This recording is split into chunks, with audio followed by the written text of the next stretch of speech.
Actor Tom Felton plays the villainous Draco Malfoy in Harry Potter. Well, some describe him as villainous, but I quite like the character.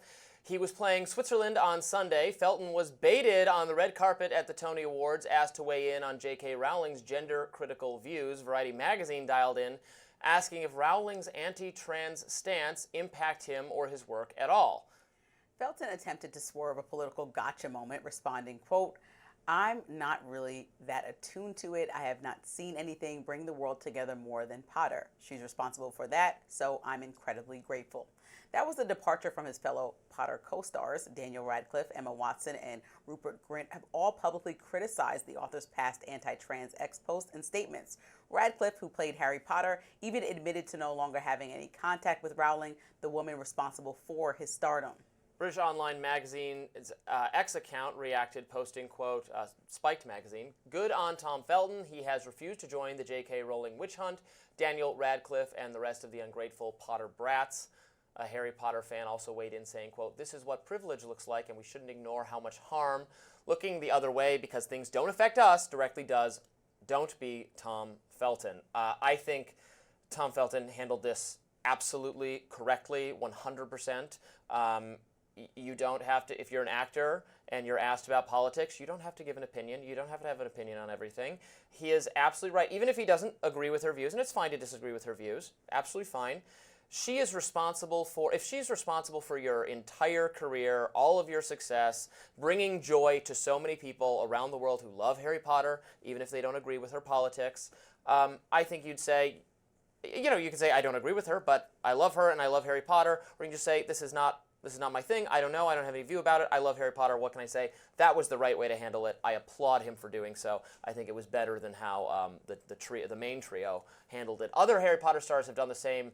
The woman who plays Luna Lovegood had, I think, initially criticized Rowling quite a bit, and then later said she came to regret it and thinks that she was, you know, as a young person, kind of prompted to get political, and now thinks that was not a good thing to do. Jason Isaacs, the actor who played Lucius Malfoy, Draco's father, and a lot of people know him now from, well, he's in so many things, but in the White Lotus season 3, he said he's looking forward to seeing Tom Felton on Broadway, I believe. So a lot of support and solidarity for him in Potter world. I think that's good. I don't fault the journalist for asking the question, right? Because I guess I don't necessarily fault the journalist. Right, and I'm not saying you are. I'm saying I don't fault that. I don't think it was a gotcha moment. I think that trans issues are in the news often, especially this week and in the last couple days. And so I think that that's an important question to ask, particularly maybe an actor doesn't have an answer, but that's a fine answer to give. He also does not have to jump into that conversation. But I just think the whole thing is just so incredibly unfortunate and messy when there could be a great conversation that could be had with everyone, right? There are so many people that are like Rowling that really maybe have a limited understanding or a disconnect to the trans community, even though she said she has many trans friends. And I read her whole entire speech on her website about how she came to these realizations that she's having. But maybe a conversation and more dialogue is meant to be had to just find some kind of common ground, because I think there's opportunities to do that. And just blankets tweeting out your statements with all, or Xing out, whatever you call it, with all these followers creates division for somebody that brought the world together in such beautiful ways. I mean, no matter what background you were from, what walk of life you were from, Harry Potter pretty much connected people of all threads. I've seen grown men at Universal or, you know, wherever they're theme I openly love Harry Potter. Right, and it's been amazing. I'm a proud Harry Potter fan. Right, see what house you're in. Like, there's a whole entire love for it. Well, I think I'm Gryffindor. Yeah, that makes sense. Yeah.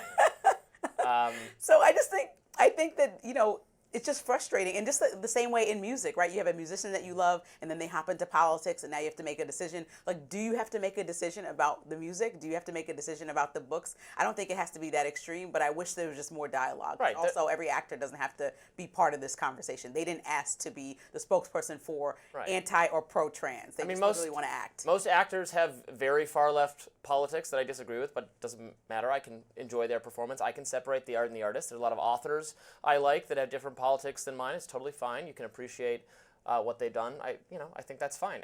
And Rowling, we should be clear, she's always described as anti-trans. I'm not sure she views herself that way.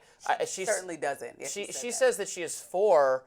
She's against anti-trans discrimination. She doesn't want any discrimination. She just wants to protect women-specific spaces and thinks that there should be different accommodations for trans people that don't, some of the sports argument, some of those kinds of things. That's how she describes her views. Now, I've never talked to her. I haven't interrogated her about all of her views. Maybe I agree with them. Maybe some of them I don't. She remains otherwise a kind of moderate, progressive, liberal type labor voter. Like, she's not some arch right-wing person. She's sometimes treated like she's like just a little to the right of Trump or something. It's not the way she is at all. But people pretend like there's not someone in their family that might have the same dialogue that Rowling is having. And that doesn't mean that they're correct, right? But it doesn't mean that you should shut them off. Like, the answer to somebody whose position you completely disagree with, to me, is conversation and just starting there. And a lot of times, especially when you have a power and an audience, when you say something, it's just final. Like, there's no room for conversation because people accept it that way, especially on social media. But I do think that it would benefit everybody to just have a conversation properly. Maybe like in the trans community, also Rowling, maybe Radcliffe. Like, this is a person who started your career. This is like somebody you have some type of love and admiration for. And so I don't think it should just be a one and done black and white issue. Yeah. If you stopped liking Harry Potter, if you liked it and you stopped liking it specifically because of J.K. Rowling's views on this issue, I frankly just feel a little bit sorry for you. You're missing out. There's going to be a new cast, new Harry Potter television show for some reason. I don't quite love when we reboot things that were perfectly good the first time around and aren't even that old, but because I'm a Harry Potter fan, I will probably watch it, and I'm, in fact, looking forward to it. That does it for us on Rising Live. Look out for more exclusive YouTube content coming your way. Be sure to like, share, and subscribe to The Hill's YouTube channel so you never miss any content. And for those of you who like to listen while on the go, we're now available anywhere you can listen to podcasts. And I will be off the rest of the week, so I will see you next week. You'll be in good hands. Niall and Amber, bye-bye.